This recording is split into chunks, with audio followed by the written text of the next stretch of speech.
Welcome to the Vet S.O.S. Veteran Educational Resources Spotlight. Remember, don't drown the sea of transition. Grab the Vet S.O.S. Lifeline. Vet S.O.S. is brought to you by the Who You Know Network and proud members of the Parade Deck community. As always, I'm here with Dr. Hare. Dr. Hare, we're heading west. What do you think? I'm excited. I always love learning about these schools and what they have to offer. So, yeah, let's jump into it. All right, here we go. We got Ben Schrader, born and raised in Western Colorado, served in the U.S. Army as a 19 Delta Cavalry Scout from 2001 to 2005. He was stationed in Germany with 1st ID and deployed to Kosovo and Iraq.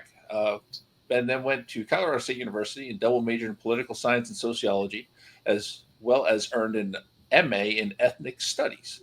Ben then went on to earn his PhD in political science from the University of Hawaii. Had to get out of Colorado for a little bit, I guess. Ben's work examined veteran activism, and his book, Fight to Live, Live to Fight, Veteran Activism After War. Ben returned to CSU to teach in the Ethnic Studies Department and Political Science Department from 2014 to 2017. He then went on to Central European University to complete a postdoc, then to teach at Brad College for the Globalization International Affairs program. He then conducted a research project for the University of Dayton examining veterans returning to Vietnam to do service projects. For the past 4.5 years, he has been the director of adult learner and veteran services at Colorado State University. Ben, you have a fantastic track record of, research and dedication to veteran issues and veteran studies, and just absolutely love it. How are you doing today? I'm doing excellent. Yeah. How are you all doing? It's been a great day so far, and probably a little warmer here in Florida than it is in Colorado, but we'll take it. I'm sure it's warmer than it is in Massachusetts too, Dr. Hare. A little bit. All right, so let's start with your military transition. How did your transition out of the military go? I got out of the military in 2005. I was angry. I had left the military not really understanding what I just went through. I spent a year in Iraq and came back, and they're like, here's a week of reintegration, which wasn't really reintegration. It was just don't drink until we tell you it's okay. And so, basically, I left more confused than I was, I left the military not understanding what just happened after a year of being in Iraq. And so I needed to find outlets for that anger and whatnot. And I found a couple different. I found activism. I got involved in a couple different veteran organizations, and then also school, because I really wanted to understand the gears and understand what, why we go to war and those kinds of things. And unfortunately, I didn't find it right away. I didn't even get to talk about it that much until grad school. That's finally when we started talking about it. And so, but I did, I came here to CSU, studied sociology to understand kind of the human impacts of war, political science to understand the gears of war. And then I, because I was involved in activism, I also started getting involved in ethnic studies, and then went on to get the PhD in political science. And I was like, oh, okay, I kind of get it now. So now I understand. All right. Yeah. Perfect. Okay. So was it because of the degrees and things that you were studying that you decided to pursue, this career in higher education, or, what was that draw, that calling to actually do that? Yeah. I mean, it was interesting because, just like when I went in and didn't know what I wanted to do with my life, I came out, didn't know what I wanted to do with my life. And so it was just one of those things where it became a pursuit of knowledge and wanting to understand. And so, I was doing more of a academic track, planning on staying in academia and being a professor and teaching those classes. And, I've taught classes around veteran studies type stuff. But, the higher ed academia track is a grind, and I didn't quite find what I was looking for. Didn't get that tenure track position, but then this job kind of opened up, and I realized it was a dream job because it was exactly where I wanted to be, and I got to do things where I'm actually helping veterans, right?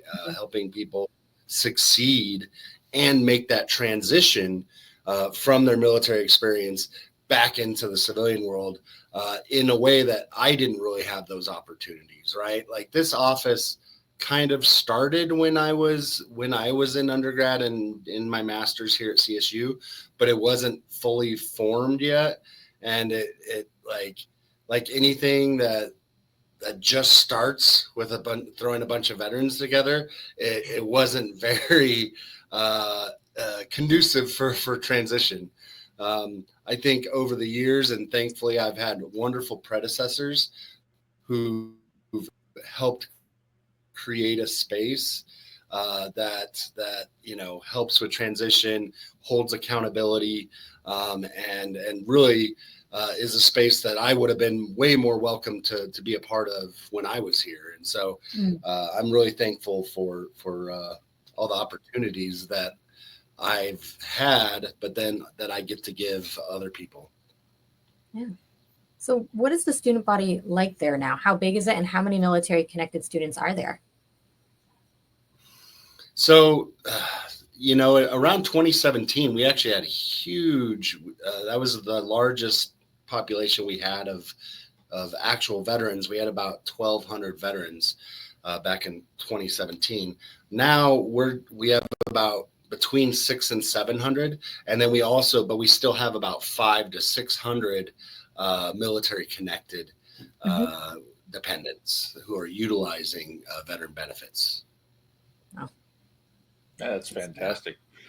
So what do you have available on campus? Is there a vet center? Are there specific programs that you do for the veteran connected, population?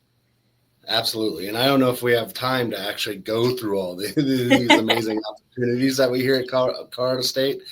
I would say that it starts with ALVS, the Adult Learner Veteran Services space. This space, a few years ago when I first started here, it was an 1,800 square foot room, right? A big room with a couple little offices. Well, a couple years before I came, my predecessor, went to the student body and asked like, hey, we want to build this new vet center. And we want to build it right here as a part of the Laurie Student Center, which is the main hub of campus. And so we are connected to the Laurie Student Center, and basically it's a $20 million project. And we went from 1,800 square feet to about 8,000 square feet. So we quadrupled our footprint. Wow. Yeah. and yeah, so we have tons of space, and it is just, it is the hub of veteran and adult learner activity. The interesting thing I just want to mention within this is that we don't, our space isn't just for veterans, it's for adult learners too, because the way we approach it and the way we see it is why isolate a group that already feels isolated, right? So we work hard to try and build those relationships and make them realize, hey, you're not alone. There are people here that have maybe not the same experience as you, but also feel kind of like a fish out of water here on a college campus with a bunch of 18-year-olds, right? And so building those relationships and building those ties is really important.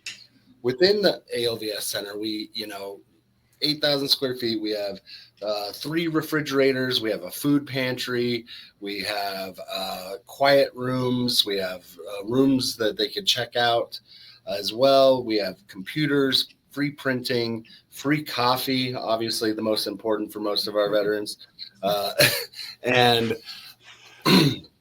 just tons of space for them to come in. The interesting thing is like in the old space, someone would walk in, and if, I picked up a pencil for Sean, everybody thinks that everybody knows each other, right? When you walk in, right now, people can enter in their, own capacity. They could be sitting outside and like watch the space for a little bit. Like, is this some place I want to hang out? They could come in, find a little nook or cranny or a corner, right? There's a lot of space here. So, that's what we like to say is our number one program.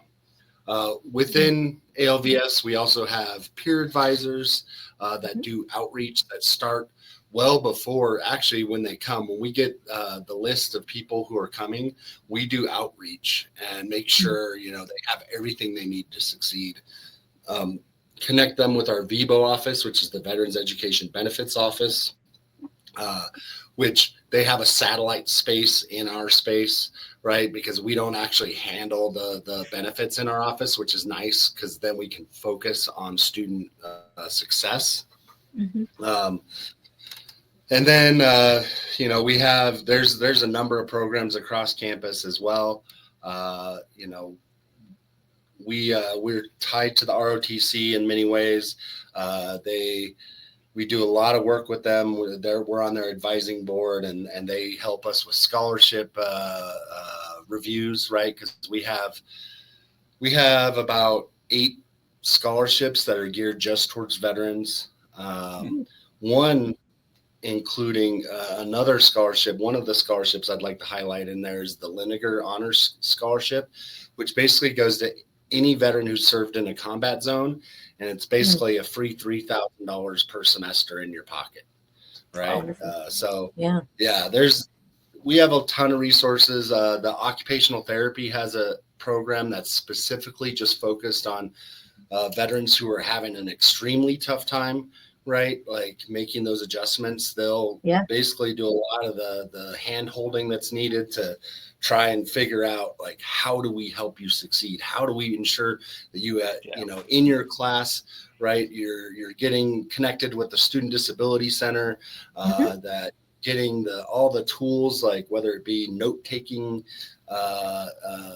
technology, right? Like, that, we make sure that they have everything they need to succeed. This is fantastic, isn't it, Dr. Heron? I mean, so many things offered, and I love that they have their own scholarships as well. That's just a huge added bonus. Man, just outstanding. So as we get ready to, or we're coming close on closing up here. Oh my gosh. They all right, I was just enjoying listening so much, and I'm like, man, they've got so much stuff. I wasn't even paying attention. And I promise you, he didn't even hit the tip of the iceberg. I know. Much there. So where do people go to learn more about what you offer there and reach out to get more information? I mean, I would check out our website. I would sign up for our newsletter, right? The Adult Learner Veteran Services Office, ALVS. As you can see by the hoodie, right? Go to alvs.colorado.edu. You could see just so many of the opportunities we have and all the programming we're constantly doing. Yeah. I love it.